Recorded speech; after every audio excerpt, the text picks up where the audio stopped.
Dans le monde, il y a toujours des êtres vivants qui ne s'adaptent pas à leur milieu. Alors, ils meurent.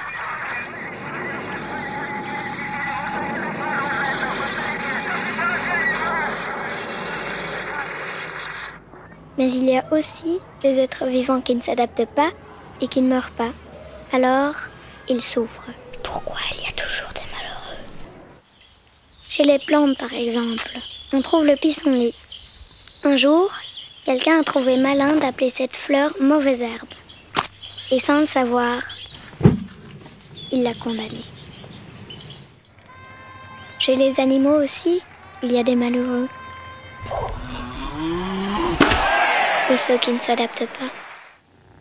Les chats, par exemple. Quand ils viennent au monde, la maman s'occupe des plus forts. Et ceux qui sont plus faibles ne savent pas s'en sortir tout seuls. Ils miaulent pour attirer de l'attention. Et après, ils meurent.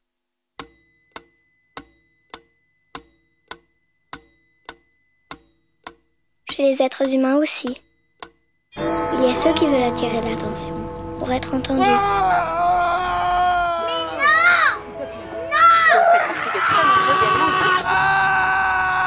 Pour exister, alors ils prennent beaucoup de place.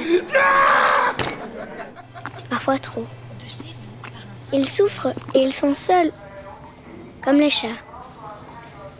Mais à la différence de ceux-ci, les humains, parfois, ne meurent pas. Ils prennent des médicaments, comme maman.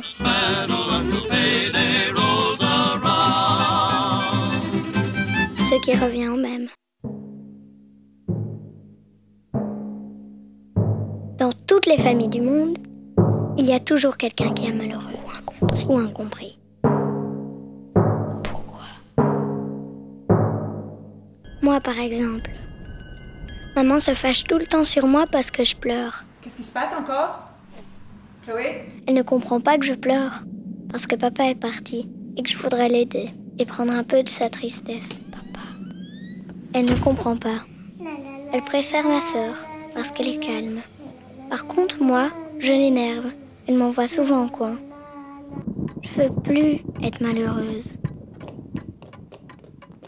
Quand maman a rencontré papa,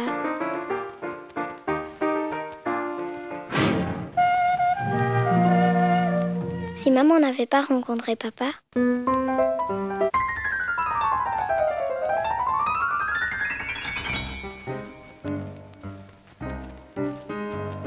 alors, peut-être que je serais née dans une famille heureuse. Peut-être. Peut-être